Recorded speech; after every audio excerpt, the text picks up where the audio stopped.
নমস্কার, নমস্কার, নমস্কার, নমস্কার, নমস্কার, নমস্কার, নমস্কার, নমস্কার। আপনাদের সবাইকে সবাইকে সবাইকে নমস্কার জানাচ্ছে আপনাদের সৌমিত্র বসু। সবাইকে অজস্র শুভকামনা জানাচ্ছে, সবাইকে স্বাগত জানাচ্ছে আজকের এই শরণাগত অনুষ্ঠানে এবং সবাইকে শুভ সকাল জানাচ্ছে। শুভ হোক, শুভ হোক, শুভ হোক। বরিশ ধরা মাঝে শান্তির বাড়ি। আজকে এই কথাগুলো বলা খুব দরকার হয়ে পড়েছে না? বরিশ ধরা মাঝে শান্তির বাড়ি। আজ বিশ্ব দিবস, আর্থ ডে, বসুন্ধরা দিবস বলতে পারেন। এই পৃথিবী নানাভাবে ধ্বংস হচ্ছে, তার প্রকৃতি নানাভাবে ধ্বংস হচ্ছে। এই পৃথিবী যে সন্তানদের প্রসব করেছিল, জীবজন্তু জানোয়ার তারা ধ্বংস হচ্ছে, মানুষ ধ্বংস হচ্ছে, মানুষের সভ্যতা ধ্বংস হচ্ছে, মানুষের চিত্ত বিবেক ধ্বংস হচ্ছে। এর মধ্যে আমরা কয়েকজন হয়তো খুব আর্ত কণ্ঠে বলছি যে এ পৃথিবীকে বাঁচাও। আমরা হয়তো খুব আর্ত কণ্ঠে বলছি যে ভালো হোক, সবাইকার ভালো হোক, কল্যাণ হোক, মঙ্গল হোক, পৃথিবীর ভালো হোক। আমি জানি না এই চিৎকারের কোনো মানে আছে কিনা। কোথাও একটা কোনো মানে আছে। এই বিশ্বাসটা না থাকলে তো শরণাগত করারও কোনো মানে হয় না, তাই না? যাই হোক, বেনি মাধবশীলের পঞ্জিকা অনুযায়ী আজকের দিনটার কথা বলি। আজকে 8ই বৈশাখ 1432, ইংরেজির 22শে এপ্রিল 2025, মঙ্গলবার, নবমী। সূর্যোদয়ের সময় ভোর 5:15, সূর্যাস্তের সময় বিকেল 5:57। নক্ষত্র শ্রবণা। আজকে জন্মে মকর রাশি, বৈশ্যবর্ণ, মতান্তরে শূদ্রবর্ণ, দেবগণ। দিনের বেলা 8:04 গতে রাক্ষসগণ, রাত্রি 7:51 গতে কুম্ভ রাশি, শূদ্রবর্ণ, মতান্তরে বৈশ্যবর্ণ। আমাদের হোয়াটসঅ্যাপে চিঠি পাঠাবার নাম্বার 9831922927। চিঠির গোড়ায় অতি অবশ্যই SG লিখতে হবে, সে তো আপনারা সকলেই জানেন। এবারে আজকের অনুষ্ঠান সম্পর্কে বলি। প্রথমে পুরাণ চিরন্তনে তক্ষকের কথা। জন্মেজয় রাজা হয়েছেন। জন্মেজয় রাজা হয়েছেন, তার বাবা পরীক্ষিতকে হত্যা করা হয়েছিল, তক্ষকের কামড়ে পরীক্ষিত মারা যান, এবং তার পেছনের যে ইতিহাস, সে একটা লম্বা ইতিহাস। সেই ইতিহাসের কথা বলেছি আপনাদের। জন্মেজয় যতদিন পর্যন্ত ছোট ছিলেন ততদিন পর্যন্ত তাকে এই ঘটনার কথা বলা হয়নি, কিন্তু তিনি যখন বড় হলেন, যোগ্য হয়ে উঠলেন, সত্যিকারের রাজা হলেন, তখন তিনি এই সমস্ত কথাগুলো জানতে পারলেন, তাকে জানানো হলো। এরপরে কি হলো না হলো সেই সমস্ত নিয়ে কথা বলবো। তারপরে চলে যাব স্বামী বিবেকানন্দের রচনা থেকে পাঠ। এই পর্বে নতুন একটি প্রবন্ধ শুরু করব আজকে, আত্মার মুক্ত স্বভাব। এই বক্তৃতাটি স্বামীজি লন্ডনে দিয়েছিলেন 1896 খ্রিস্টাব্দের 5ই নভেম্বর তারিখে। সেই বক্তৃতার লিখিত রূপ, তার বাংলা অনুবাদ, সেইটা তার খানিকটা অংশ পড়ে শোনাবো, যেরকম আমরা শোনাই আর কি, অল্পে অল্পে অল্পে অল্পে শোনাই। তারপরে চলে যাব ঠাকুর শ্রী রামকৃষ্ণ পরমহংসদেবের কথামৃত থেকে পাঠ। এই পর্বে স্বামী গোকুলানন্দজির রচনা মানসিক চাপ জয় করার উপায়, এই গ্রন্থটি থেকে পড়ে শোনাবো। আপনাদের চিঠিপত্র পড়ব এবং শেষে বাইরে দূরে 92.7 বিগ FM এ শরণাগত অনুষ্ঠান শুনতে বসেছেন। শরণাগত আমি আছি আপনাদের সঙ্গে, আপনাদের সৌমিত্র বসু। ফিরে আসছি পুরাণ চিরন্তন। জন্মেজয় বড় হয়েছেন। জন্মেজয় বড় হলেন 92.7 বিগ FM এ শরণাগত অনুষ্ঠানে, পুরাণ চিরন্তনে। সেইখান থেকে শুরু করছি গল্প। তো জন্মেজয় যাকে পৌরোহিত্যে বরণ করেন, তার পেছনেও একটা অভিশাপ আছে। সেই অভিশাপের কথা আর বলছি না, তাহলে গল্প নানান দিকে ছড়িয়ে যাবে, তক্ষকের কথা আর থাকবে না। তো যাই হোক, যাকে জন্মেজয় পৌরোহিত্যে বরণ করেন তিনি সোমশ্রবা। সোমশ্রবা বলে একজন ব্রাহ্মণ ঋষি।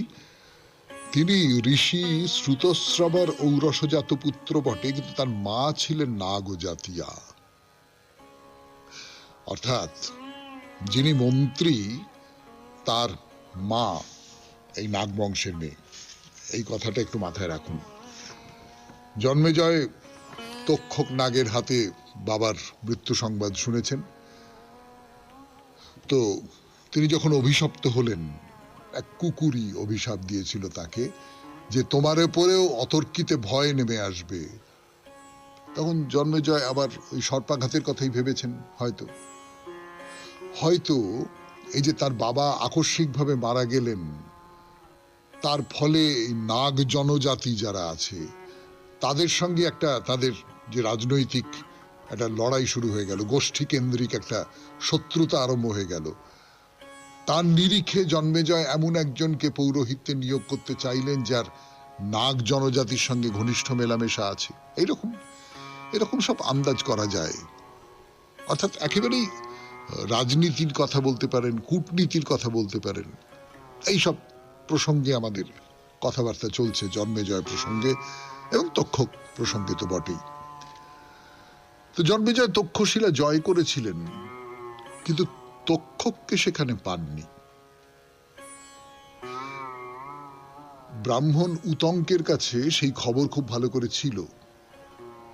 তো এই উতঙ্ক কুরুবংশের সঙ্গে তক্ষকের চিরশত্রুতার সুযোগ নিতে হাজির হলেন জন্মেজয়ের কাছে। সেই উতঙ্ক মনে আছে নিশ্চয়ই, যে তিনি নাগলোক পর্যন্ত চলে গিয়েছিলেন, নাগলোক পর্যন্ত চলে গিয়ে সেই তক্ষকের কাছ থেকে কুণ্ডল নিয়ে এসেছিলেন। সেই উতঙ্ক, তার ফলে শত্রুতার ব্যাপার তৈরি হয়েছিল। এই উতঙ্ক এবার জন্মেজয়ের কাছে গেলেন এবং জন্মেজয়কে বললেন যে মহারাজ, আপনার কি মনে আছে যে আপনার বাবাকে হত্যা করেছিল তক্ষকেরা? তক্ষকের সঙ্গে এখন উতঙ্কের শত্রুতা। উতঙ্ক মানে ভেবে দেখুন, আসলে আপনারা এই যে পুরাণ চিরন্তন এই শব্দটা যে ব্যবহার করা হয়, তার পেছনের যুক্তিটা এই যে এই গল্পগুলো যুগে যুগে নানাভাবে ফিরে আসে, আজকের দিনেও কিন্তু ফিরে আসে। কোথা থেকে কোন সূত্রে কার সঙ্গে কি শত্রুতা, এবং সেই শত্রুতার সূত্র ধরে কোথায় কি হচ্ছে না হচ্ছে আমরা প্রায় আন্দাজই করতে পারি না, কিন্তু আছে তো। শুনছেন পুরাণ চিরন্তন তক্ষকের কথা 92.7 বিগ FM এ শরণাগত অনুষ্ঠানে ফিরে আসছি গানের পর। তা উতঙ্ক জন্মেজয়কে নানানভাবে উত্তেজিত করলেন যে তোমার বাবাকে এইভাবে হত্যা করেছিল, তুমি তার প্রতিশোধ নেবে না? কিসের সন্তান হে তুমি প্রতিশোধ নেবে না?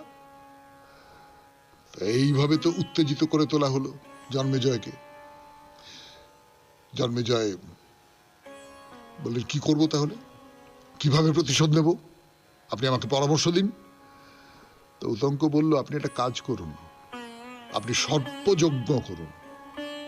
এই সর্পযজ্ঞ, যে জন্মেজয়ের বিখ্যাত সর্পযজ্ঞ, তার পরামর্শটা উতঙ্কই প্রথম দেন এবং বলেন যে এই যে যজ্ঞ, এই যজ্ঞের আগুনে আপনি আপনার বাবাকে যে হত্যা করেছে সেই তক্ষককে দগ্ধ করুন, তাহলেই ঠিক প্রতিশোধ নেওয়া হবে। তো জন্মেজয় বললেন, বেশ তাই হবে, আমি একাই সমস্ত নাগ জাতিকে ধ্বংস করব। সোজা কথায় এই যে সর্পযজ্ঞ ইত্যাদি ইত্যাদি বলা হয়, এগুলো আসলে খানিকটা রূপকের মতন। এগুলো খানিকটা এইটা দিয়ে একটা ঐতিহাসিক ঘটনাকে বোঝানো হচ্ছে, এই রকমটাই পণ্ডিতেরা আন্দাজ করেন। পণ্ডিতেরা যেটা আন্দাজ করছেন, তার মানে জন্মেজয় তক্ষকের উপর রেগে গিয়ে সমস্ত যে নাগ গোষ্ঠী তাদের বিরুদ্ধে যুদ্ধ ঘোষণা করলেন। মানে যেভাবে তক্ষক ওই সেই কাশ্যপকে টাকা পয়সার লোভ দেখিয়ে পরীক্ষিতের প্রাণ রক্ষা করা থেকে বিরত করেছিলেন, সেইটা জন্মেজয়ের অত্যন্ত শঠ আচরণ বলে মনে হয়েছিল, অত্যন্ত কৌশল, একটা ঘৃণ্য একটা কৌশল বলে মনে হয়েছিল, যে ঘুষ দিয়ে একটা লোককে তার যে কর্তব্য কর্ম সেখান থেকে সরিয়ে আনা। তো একে যজ্ঞের আগুনে পুড়িয়ে মারব, যুদ্ধের আগুনে পুড়িয়ে মারবো, সেই রকম করেই বলা যেতে পারে। তো যাই হোক, আমরা রূপকের দিকেই যাই, সর্পযজ্ঞের দিকেই যাই। জন্মেজয়ের সর্পযজ্ঞ, তার আয়োজন শুরু হয়ে গেল। পুরোহিতেরা, শাস্ত্রে যেরকম বলা আছে, শাস্ত্রে কিন্তু এই পুরো ব্যাপারটা খুব চমৎকার করে বলা আছে আর কি, যে যজ্ঞ স্থান কতটা বড় হবে, কি হবে না হবে, যজ্ঞ ভূমি কিভাবে তৈরি হবে, সমস্তটা খুব বিস্তারিতভাবে শাস্ত্রে বলা আছে। তো হলো। হঠাৎ যজ্ঞ শুরু হবার আগে একজন, যিনি ওই যজ্ঞস্থলের মাটিটা দেখেন আর কি, তিনি বলছেন যে না, একটা গন্ডগোল আছে, মাটিতে কোনো একটা গন্ডগোল আছে, এই অভিপ্রেত যজ্ঞ সম্পূর্ণ হবে না, কোনো একজন ব্রাহ্মণ এসে যজ্ঞ কার্যে বিঘ্ন ঘটাবে। এই পর্যন্তই থাক, যজ্ঞের কথা পরের দিন দেখা যাবে। আপাতত পুরাণ চিরন্তন শেষ, গানের পর স্বামী বিবেকানন্দের রচনা থেকে পাঠ, আত্মার মুক্ত স্বভাব। ফিরে আসছে, আমি আপনাদের সৌমিত্র বসু। তো স্বভাব, স্বামী বিবেকানন্দের রচনা। আসলে এটি উনি লন্ডনে এই বক্তৃতাটা দিয়েছিলেন। বক্তৃতা দিয়েছিলেন 5ই নভেম্বর 1896 খ্রিস্টাব্দে। আমরা পূর্বে যে কঠোপনিষদের আলোচনা করিতেছিলাম, তাহা এখন যাহার আলোচনা করিব সেই ছান্দোগ্য উপনিষদের অনেক পরে রচিত হইয়াছিল। কঠোপনিষদের ভাষা অপেক্ষাকৃত আধুনিক, উহার চিন্তা প্রণালীও সর্বাপেক্ষা অধিক প্রণালীবদ্ধ। প্রাচীনতর উপনিষদগুলির ভাষা আর এক রূপ, অতি প্রাচীন, অনেকটা বেদের সংহিতা ভাগের ভাষার মতো।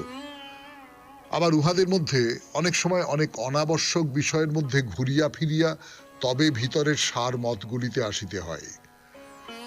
এই প্রাচীন উপনিষদ দুটিতে বেদের কর্মকাণ্ডের যথেষ্ট প্রভাব আছে। এই কারণে ইহার অর্ধাংশের বেশি এখনো কর্মকাণ্ডাত্মক। কিন্তু অতি প্রাচীন উপনিষদগুলি পাঠ করিলে একটি পরম লাভ হইয়া থাকে। লাভ এই যে ওইগুলি অধ্যয়ন করিলে আধ্যাত্মিক ভাবসমূহের ঐতিহাসিক বিকাশ বুঝিতে পারা যায়। অপেক্ষাকৃত আধুনিক উপনিষদগুলিতে আধ্যাত্মিক ভাবগুলি একত্র সংগৃহীত ও সজ্জিত। উদাহরণস্বরূপ আমরা ভগবদ গীতার উল্লেখ করিতে পারি। এই ভগবদ গীতাকে সর্বশেষ উপনিষদ বলিয়া ধরা যাইতে পারে। উহাতে কর্মকাণ্ডের লেশ মাত্র নাই। গীতার প্রতি শ্লোক কোনো না কোনো উপনিষদ হইতে সংগৃহীত, যেন কতকগুলি পুষ্প লইয়া একটি তোড়া নির্মিত হইয়াছে। কিন্তু উহাতে তুমি ওই সকল তত্ত্বের ক্রমবিকাশ দেখিতে পাইবে না। এই আধ্যাত্মিক তত্ত্বের ক্রমবিকাশ বুঝিবার সুবিধাই অনেকে বেদ পাঠের একটি বিশেষ উপকারিতা বলিয়া উল্লেখ করিয়াছেন। বাস্তবিক ইহা সত্য কথা, কারণ বেদকে লোকে এত পবিত্র চক্ষে দেখে যে জগতের অন্যান্য ধর্মশাস্ত্রের ভিতর যেমন নানাবিধ গোঁজামিল আছে, বেদে তাহা নাই। বেদে অতি উচ্চ চিন্তা, আবার অতি নিম্ন চিন্তার সমাবেশ, সার অসার, অতি উন্নত চিন্তা, আবার সামান্য খুঁটিনাটি সবই সন্নিবেশিত আছে। কেহই উহার কিছু পরিবর্তন বা পরিবর্ধন করিতে সাহস করে নাই। অবশ্য টিকাকারীরা আসিয়া ব্যাখ্যার বলে অতি প্রাচীন বিষয়সমূহ হইতে অদ্ভুত অদ্ভুত নূতন ভাব বাহির করিতে আরম্ভ করিলেন বটে। সাধারণ অনেক বর্ণনার ভিতরে তাহারা আধ্যাত্মিক তত্ত্ব সকল দেখিতে লাগিলেন বটে, কিন্তু মূল যেমন তেমনই রহিয়া গেল। এই মূলের ভিতর ঐতিহাসিক গবেষণার বিষয় যথেষ্ট আছে। আমরা জানি লোকের চিন্তা শক্তি যতই উন্নত হইতে থাকে, ততই তাহারা প্রত্যেকটি ধর্মের পূর্বভাব পরিবর্তিত করিয়া তাহাতে নূতন নূতন উচ্চ ভাবের সংযোজন করিতে থাকে। এখানে একটি ওখানে একটি নূতন কথা বসানো হয়, কোথাও বা এক একটি কথা উঠাইয়া দেওয়া হয়। তারপর টিকাকারেরা তো আছেনই। সম্ভবত বৈদিক সাহিত্যে এরূপ কখনো করা হয় নাই, আর যদি হইয়া থাকে তাহা ধরাই যায় না। আমাদের ইহাতে লাভ এই যে আমরা চিন্তার মূল উৎপত্তিস্থলে যাইতে পারি, দেখিতে পাই কি করিয়া ক্রমশ উচ্চ হইতে উচ্চতর চিন্তার, কি করিয়া স্থূল আদিভৌতিক ধারণা হইতে সূক্ষ্মতর আধ্যাত্মিক ধারণাগুলির বিকাশ হইতেছে, অবশেষে কিভাবে বেদান্তে ওইগুলি চরম পরিণতি লাভ করিয়াছে। বৈদিক সাহিত্যে অনেক প্রাচীন আচার ব্যবহারেরও আভাস পাওয়া যায়, তবে উপনিষদে ওই সকলের বর্ণনা বড় বেশি নাই। উহা এমন এক ভাষায় লিখিত যাহা খুব সংক্ষিপ্ত এবং খুব সহজে মনে রাখা যাইতে পারে। শুনলেন স্বামী বিবেকানন্দের রচনা থেকে পাঠ 92.7 বিগ এফএম এ শরণাগত অনুষ্ঠানে। এরপর গানের পর কথামৃত থেকে পাঠ 92.7 বিগ এফএম এ শরণাগত অনুষ্ঠান শুনছেন। আমি আছি আপনাদের সঙ্গে, আপনাদের সৌমিত্র বসু। ঠাকুরের কথা, ঠাকুর শ্রী রামকৃষ্ণ পরমহংসদেবের কথা। দেখুন, ছোটবেলা থেকে কতকগুলো কথা আমাদের শিখিয়ে রাখা হয়েছে, আমরা সেগুলো বেশি মেনেছি, মানিনি, যা কিছু করেছি। তার মধ্যে একটা ব্যাপার ছিল, সেটা হচ্ছে কোনটা পাপ আর কোনটা পাপ নয়, পুণ্য। এইটা আমাদের খুব পরিষ্কার করে শিখিয়ে দেবার চেষ্টা করা হয়েছে। বলতে বলতে আমার একটা গল্প মনে পড়ে গেল, আমি সেটা বলে নিই আপনাদের, আপনারা স্বাধীনতা দেন। আমার স্ত্রী তখন একটা স্কুলে পড়াতেন, একেবারে বাচ্চাদের ক্লাস, একদম বাচ্চা। তো একদিন স্কুল থেকে ফিরে আমাকে বললেন স্কুলে ভীষণ সমস্যা হচ্ছে, ক্লাসে ভীষণ অ্যাডমিনিস্ট্রেটিভ সমস্যা হচ্ছে। আর কি সমস্যা হলো? না, একজন এসে আরেকজনের নামে কমপ্লেন করছে যে আন্টি জানো জানো, ও না আমার বইয়ের ওপর পা দিল, আমি বললুম নমকর নমকর, ও কিছুতেই করলো না। এই রকম সমস্ত গম্ভীর সমস্যার সমাধান করতে হয় দিদিমণিকে। কিন্তু আমি বলছি, এই যে বইয়ে পা দিলে নমো করতে হয়, এইটাও তো আমাদের ছোটবেলা থেকে এরকম করে শেখানো হয়েছে, কোনটা পাপ কোনটা পুণ্য, এইগুলো আমাদের শেখানো হয়েছে। তা ঠাকুর যেটা বলছেন সেটা খুব অদ্ভুত, এবং সেটা সত্যি সত্যি ভেবে দেখলে কিন্তু সেইটা সত্যি। সেটা হচ্ছে প্রথমে একবার পাপ পাপ করতে হয়, কিসে পাপ থেকে মুক্তি হয়। কিন্তু তার কৃপায় একবার ভালোবাসা যদি আসে, একবার রাগ ভক্তি যদি আসে, তাহলে পাপ পুণ্য সব ভুল হয়ে যায়। তখন আইনের সঙ্গে শাস্ত্রের সঙ্গে তফাৎ হয়ে যায়। অনুতাপ করতে হবে, প্রায়শ্চিত্ত করতে হবে, এসব ভাবনার থাকে না। আসলে কোনটা পাপ কোনটা পুণ্য, আমরা পুণ্য কাজ বা যে কাজটা করে আপনার খুব খারাপ লেগেছে, মনে হয়েছে পাপ করে ফেললুম, এই সমস্ত নিয়ে আপনাদের চিঠিপত্র লিখতে বলেছি এর আগে, আপনারা লিখেছেন, খুব অসাধারণ সমস্ত চিঠি লেখা হয়েছে, পড়া হয়েছে এই অনুষ্ঠানে। আমাকে তো শরণাগতর যে সঞ্চালক হিসেবে আমাকে তো বিগ এফএম এর অন্যরা একটু হিংসে হিংসে করে, এত ভালো চিঠি তুমি পাও। তো যাই হোক না কেন, সেই কিন্তু এই যে কোনটা পাপ কোনটা পুণ্য, নিজেকে পাপ থেকে বাঁচিয়ে রাখা, নিজেকে পুণ্যর দিকে নিয়ে যাওয়া, এই যে সমস্ত ভাবনা চিন্তাগুলো, এই ভাবনা চিন্তাগুলো একটার সময় মনের মধ্যে যদি ভালোবাসা চলে আসে, মনের মধ্যে যদি রাগ ও ভক্তি চলে আসে, তাহলে কোনটা পাপ কোনটা পুণ্য সব ভুল হয়ে যায়। তাহলে আমি যা কিছু করছি ভালোবাসা দিয়ে করছি, আর যথার্থ ভালোবাসা দিয়ে কখনো পাপ করা যায় না। আপনি খেয়াল করে দেখবেন যে আমি পাপ করছি, আমি যাকে ভালোবাসি তার প্রতি আমি পুণ্য করতে পারি, পাপ করতে পারবো না, কিছুতেই পারবো না। মানে আমার মন দেবে না আমাকে করতে এটা।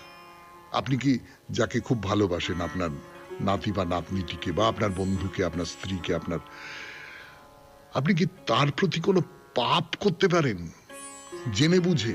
না, কিছুতেই না। ঈশ্বরের প্রতিও তাই না, কিছুতেই না। শুনছেন কথামৃত থেকে পাঠ, 92.7 বিগ এফএম এ। সব কথাগুলো বলে যে পাপ, ভালোবাসা জাগলে পাপ থাকে না, এই সমস্ত যে কথাগুলো বলে ঠাকুর সেই উপমাটা দিচ্ছেন, যেটা আমার নিজের অন্তত অসামান্য উপমা বলে মনে হয়। বলছেন কিরকম, যেমন বাঁকা নদী দিয়ে অনেক কষ্টে অনেকক্ষণ পরে গন্তব্যস্থানে যাচ্ছ, কিন্তু যদি বন্যা হয় তাহলে সোজা পথ দিয়ে অল্পক্ষণের মধ্যে গন্তব্যস্থানে পৌঁছানো যায়, তখন ডাঙাতেই 1 মাস জল। তুমি যখন নদী চারপাশে ক্ষেত জমি ইত্যাদি আছে, তার মধ্যে দিয়ে নদী এঁকে মেঁকে যাচ্ছে, কিন্তু এই ভালোবাসাটা হচ্ছে, ভালোবাসার একটা স্বভাব তো হচ্ছে সে আর কোনো কিছু বিবেচনা করে না, কোনো কিছু খেয়াল করে না, সে একেবারে উড়িয়ে নিয়ে চলে যায় বা সে একেবারে ভাসিয়ে নিয়ে চলে যায়। আমরা তো এই রকমটাই বলি, যথার্থ ভালোবাসা একেবারে ভাসিয়ে নিয়ে চলে যায়। তো সেই ভাসিয়ে নিয়ে যখন চলে যায়, তখন কোনটা নদীর খাত, কোনটা ক্ষেত ছিল, কোনটা মাঠ ছিল, কোনটা জমি ছিল, ও সমস্ত কিছু মুছে যায়। তখন ওই ক্ষেতের ওপর জমির ওপরেও এতখানি জল, সেই পথ দিয়ে তুমি খুব সহজে চলে যেতে পারো। এই ভালোবাসাটা যখন মনের মধ্যে তৈরি হয়ে যাচ্ছে, তখন আর তুমি অন্য কোনো কিছু তোমার খেয়াল থাকছে না। এরকম সব অদ্ভুত অদ্ভুত উপমা ব্যবহার করেন তো ঠাকুর, মানে যে উপমাগুলো ঘরোয়া উপমা, গ্রামের উপমা, গ্রামের মানুষের যে উপমা, সেই উপমাগুলো ব্যবহার করেন। তো প্রথম অবস্থায় অনেক ঘুরতে হয়, অনেক কষ্ট করতে হয়। রাগভক্তি এলে খুব সোজা। যেমন মাঠের ওপর ধান কাটার পর যেদিক দিয়ে যাও, আগে আলের উপর দিয়ে ঘুরে ঘুরে যেতে হতো, এখন যেদিক দিয়ে যাও। যদি কিছু খড় থাকে জুতো পায়ে দিয়ে চলে গেলে আর কোনো কষ্ট নেই। বিবেক, বৈরাগ্য, গুরুবাক্যে বিশ্বাস এসব থাকলে আর কোনো কষ্ট নেই। শুনছেন 92.7 বিগ এফএম এ শরণাগত অনুষ্ঠান। শুনছেন কথা অমৃত থেকে পাঠ। স্বামী বিবেকানন্দ কি বলছেন, যে চারপাশে ছড়িয়ে থাকা মন, স্বামী বিবেকানন্দ বলছেন, ঋষি অরবিন্দ বলছেন, যার কথা বলছিলাম আপনাদের 92.7 বিগ এফএম এ শরণাগত অনুষ্ঠানে, যে মানসিক চাপ জয় করার উপায়। স্বামী গোকুলানন্দের বই থেকে পড়ছি। এই মনটা চারপাশে ছড়িয়ে থাকে আমাদের, সেই ছড়িয়ে থাকা মনটাকে একটা জায়গায় জড়ো করতে হবে। আমরা কেবলই ছড়িয়ে ফেলি, সেইটাকে একসঙ্গে জড়ো করতে হবে, একটা বৃত্তের মধ্যে আনতে হবে। এইটা মনকে নিয়ন্ত্রণ করা, এইটা হচ্ছে আপনার প্রথম কাজ। আপনি যদি মানসিক চাপ দূর করতে চান, তারপরে কি লিখছেন সেটা বলি। মনকে কেন্দ্রীভূত করার এই দশার পরবর্তী দশাই হলো একাগ্রতা, অর্থাৎ একমুখীনতা। উদাহরণ দিয়ে বলি, এই অবস্থায় যিনি ধ্যানে বসেন তার ধ্যান সার্থক হয়। মন তখন স্থির, নিষ্কম্প, উদ্দেশ্যবিহীন সঞ্চরণ বন্ধ হয় তার। হৃদয় পদ্মে বা হৃদয় মন্দিরে ধ্যানই তখন দেখতে পান তার ইষ্ট দেবতার অনবদ্য রূপ, সদা হাস্যময়, দীপ্যমান, করুণা ঘন, বর্ষণ করছেন আশীর্বাদ অমৃত। ইষ্ট সঙ্গে এক সদা প্রবাহিত দিব্য আনন্দানুভূতি। এ সম্ভব শুধু ওই একাগ্র দশায়। আর যদি এই অবস্থায় দীর্ঘদিন থাকতে পারেন কেউ, তার পথ প্রশস্ত হয় পরবর্তী দশার দিকে, যাকে বলি নিরুদ্ধ। এমন এক দশায়, স্বামীজির ভাষায়, আর জন্ম নেই, আর মৃত্যু নেই, আমি মুক্ত।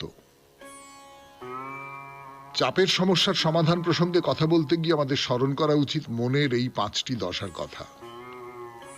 পতঞ্জলির ভাষায় দশাগুলি হলো ক্ষিপ্ত, মূঢ়, বিক্ষিপ্ত, একাগ্রতা আর নিরুদ্ধ। স্বামীজি এগুলিকেই বলছেন ছড়িয়ে থাকা ব্যপ্ত অবস্থা, অন্ধকার দশা, নিয়ন্ত্রণারম্ভ, একমুখীনতা ও একাগ্রতা। রোজ আমাদের এক ধরনের আত্মসমীক্ষা করা উচিত। আমার দিনের কাজ শুরু করার আগে আমার বিচার করে দেখা উচিত আমি ক্ষিপ্ত বা মূঢ় অবস্থায় আছি কি না। যদি থাকি, তবে আমি আজ কোনো কাজেই সফল হব না, মানসিক চাপ গ্রাস করবে আমাকে। যদি আমি বিক্ষিপ্ত অবস্থায় থাকি, তবে হয়তো সফলতা আসবে, তবে এটাই শেষ কথা নয়। আমার লক্ষ্য হোক একাগ্রচিত্ত হয়ে ওঠা, তবেই আসবে এক চাপহীন সুস্থ অবস্থা। এইভাবে মনের কার্যকলাপ সম্পর্কে এবং শরীরের ওপর মনের প্রভাব সম্পর্কে সম্যক জ্ঞান আমাদের অনেকাংশেই সাহায্য করে মানসিক চাপকে জয় করতে। এতক্ষণ ধরে যে আলোচনা করলাম, তার পরিপ্রেক্ষিতে নিশ্চয়ই কথা বলতে পারি যে আমাদের মধ্যে থাকা আকাঙ্ক্ষাগুলো মানসিক চাপের অন্যতম বড় একটি কারণ। উদাহরণস্বরূপ যদি আমাদের ধর্মীয় আদর্শের কথাই বলি, দেখবেন সেক্ষেত্রেও আমাদের কিছু মৌলিক প্রাথমিক চাহিদা রয়েছে। সেই সঙ্গে রয়েছে আমাদের দেহ মনের আকাঙ্ক্ষাগুলো, রয়েছে জৈবিক তাড়না, আদিম অভিপ্সাগুলো, আরো কত কি। এমনকি যদি আপনার জীবনে কিছু উচ্চতর মূল্য থেকে থাকে, তা থেকেও সৃষ্টি হতে পারে মানসিক চাপ। ধরুন একজন ব্যক্তি যিনি প্রকৃত ধর্মানুরাগী, এক উন্নততর জীবনের পূর্ণতার আস্বাদে সমৃদ্ধ হতে চান, অথচ কিছু শারীরিক প্রতিকূলতায় দিব্য আশীর্বাদ লাভ ব্যাহত হচ্ছে তার। এর ফল কি মানসিক চাপ নয়? এখানেই শেষ করলাম মানসিক চাপ জয় করার উপায় নিয়ে স্বামী গোকুলানন্দের গ্রন্থ থেকে পাঠ। 92.7 বিগ এফএম এ শরণাগত অনুষ্ঠান শুনছেন। আমি আছি আপনাদের সঙ্গে, আপনাদের সৌমিত্র বসু। এবারে চিঠিপত্র। চিঠি লিখেছেন ডক্টর প্রদীপ কুমার দাস, শ্রীরামপুর, হুগলি থেকে। বিষয় নারী জাগরণ। পড়ে শোনাই সেই চিঠি 92.7 বিগ এফএম এ শরণাগত অনুষ্ঠানে। অল্প বয়সে বাবা মারা যায়, বয়স তখন 5 কিংবা 6 অশোকার। অশোকা সোম, বাড়ি শ্রীরামপুরের বারুই পাড়ায়। অভাব অনটনের সংসার, পরিচারিকার কাজ করে মা সংসার চালাতে থাকেন। নুন আনতে পান্তা ফুরিয়ে যায়। নিদারুণ দারিদ্র্যের মধ্যেও মা স্বপ্ন দেখতেন মেয়ে লেখাপড়া শিখে বড় হবে। লেখাপড়া শেখানোর জন্য কোনো গৃহশিক্ষক ছিল না। সারাদিনে আধপেটা খেয়ে স্কুলে যেত অশোকা। অভাবের সংসারে কষ্ট করে মাধ্যমিক পরীক্ষায় উত্তীর্ণ হয়। ছেলেবেলা থেকে খেলাধুলার প্রতি আকর্ষণ ছিল তার। পাড়ার এক দাদার আনুকূল্যে ভলিবল খেলা শুরু করে অল্প বয়স থেকে। কঠোর অনুশীলন আর নিষ্ঠার জোরে অল্প কিছুদিনের মধ্যে একজন তুখোড় ভলিবল খেলোয়াড়ে পরিণত হয়। স্বপ্ন দেখতে শুরু করে জাতীয় স্তরে খেলার সুযোগ পাওয়ার। এরপর থেকে তার ধ্যান জ্ঞান হয় ভলিবল খেলা। প্রশিক্ষক দাদার কাছে চলতে থাকে তার কঠোর অনুশীলন পর্ব। সব দিন দুবেলা খাওয়া জুটত না, দাঁতে দাঁত চেপে হার না মানার লড়াই চালিয়ে যেতে থাকে অশোকা। খেলার সুবাদে পরিচয় হলো আন্তর্জাতিক খ্যাতি সম্পন্ন সিনিয়র ভলিবল ও সাঁতারু প্রভাত ভট্টাচার্যের সঙ্গে। তার কঠিন লড়াইয়ে সাথী হন প্রভাস ভট্টাচার্য। ভালো খেলেও রাজনৈতিক কুটকচালিতে বঞ্চিত হয় জাতীয় দলে প্রতিনিধি করা থেকে। না, এইখানে থেমে যায়নি অশোকার জীবন কাহিনী। অন্য সব মেয়েরা যা করে, একটা নিশ্চিত আশ্রয় আর একজন পাশে থাকার বন্ধু পেলে সংসার জীবনটাকে আঁকড়ে ধরে বেঁচে থাকতে চায় তার জীবনের অন্যান্য চাওয়া পাওয়াকে বিসর্জন দিয়ে। কিন্তু অশোকা যে অন্য ধাতুতে গড়া। অন্যান্য 5টা মেয়ের মতো সাংসারিক জীবনের সুখ থেকে বঞ্চিত হয়ে যাবতীয় মানসিক কষ্টকে দাঁতে দাঁত চেপে সহ্য করে পড়ে থাকলো ভলিবল খেলা নিয়ে। ক্রমে ভালো খেলোয়াড় থেকে উত্তরণ হলো দক্ষ প্রশিক্ষকে। মানুষ গড়ার কারিগরের চিন্তা ভাবনা থেকে ধ্যান দিল ভালো মহিলা ভলিবল খেলোয়াড় তৈরির দিকে। তার তত্ত্বাবধানে 35 থেকে 40টি মেয়েকে ভলিবলে প্রশিক্ষণ দিয়ে কয়েকজনকে জাতীয় ও আন্তর্জাতিক স্তরে খেলার যোগ্য করে তোলেন ও খেলায় অংশগ্রহণ করতে সাহায্য করেন। বলা বাহুল্য, এদের বেশিরভাগই কূটনীতির শিকার হয়ে খেলার জগৎ থেকে ছিটকে যায়।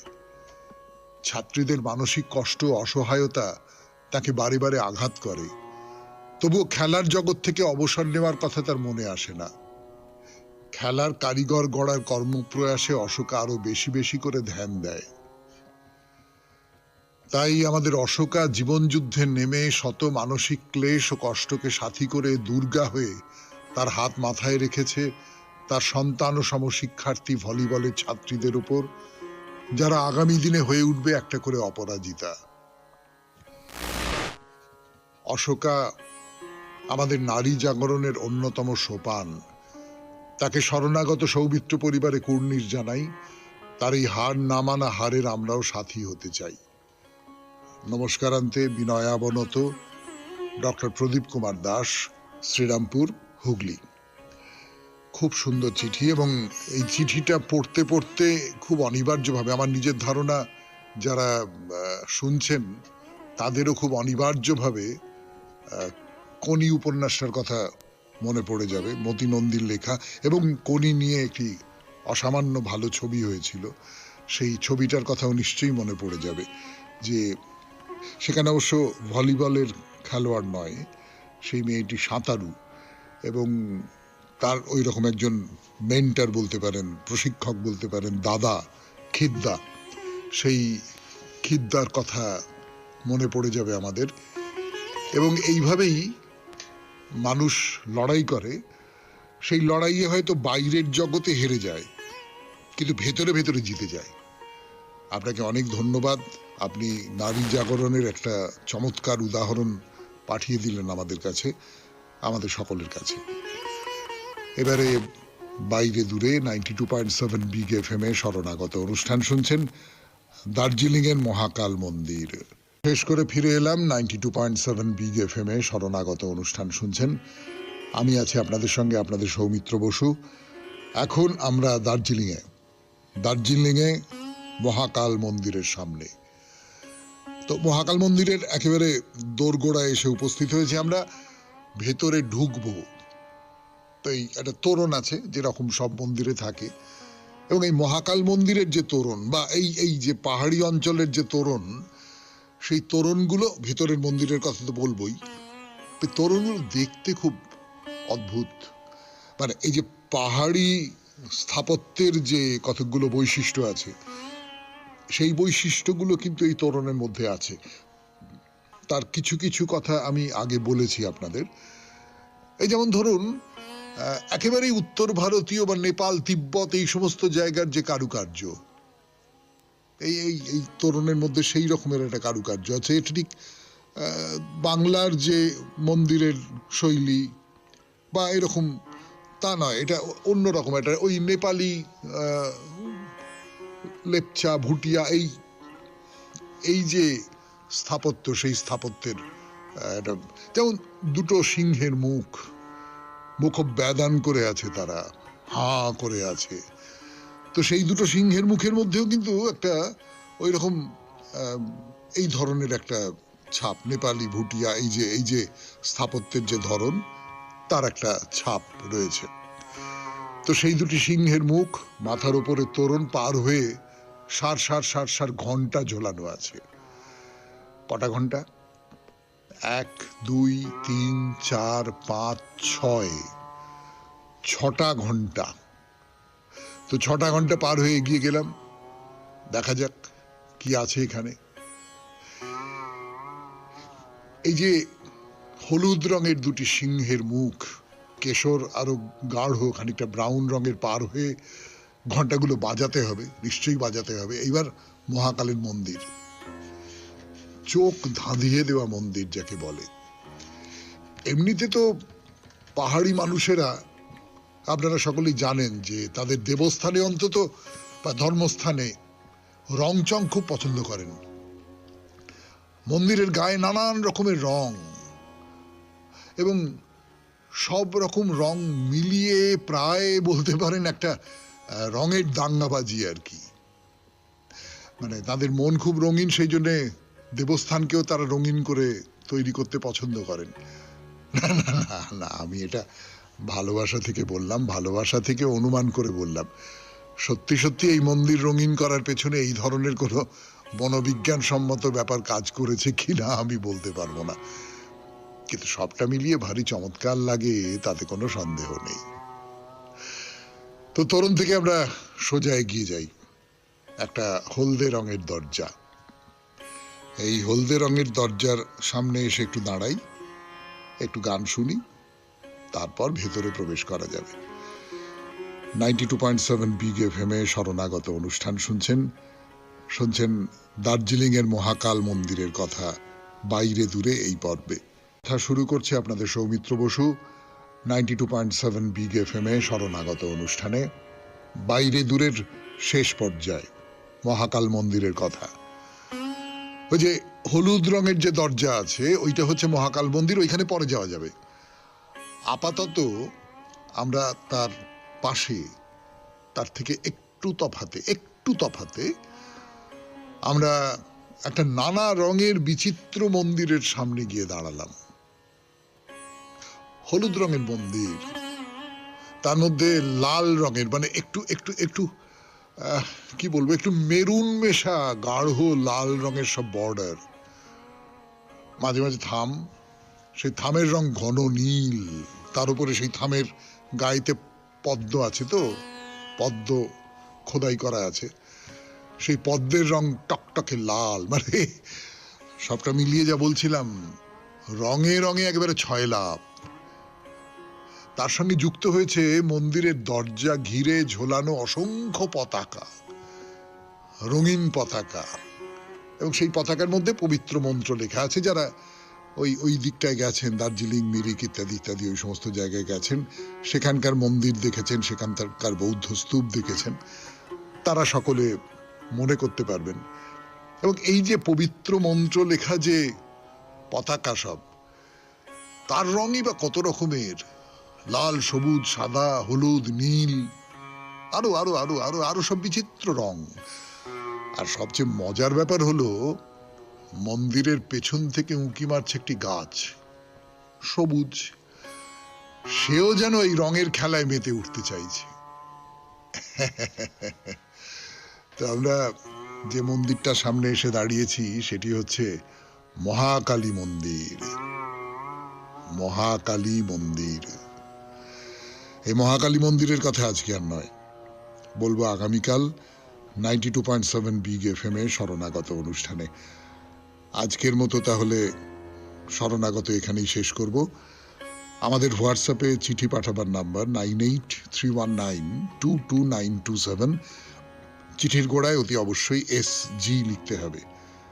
তাহলে আজকের মতো শেষ করি শরণাগত, শেষ করি রবীন্দ্রনাথের একটি কবিতা দিয়ে। কহিল গভীর রাত্রে সংসারে বিরাগী, গৃহতে আগিব আজি ইষ্টদেব লাগি।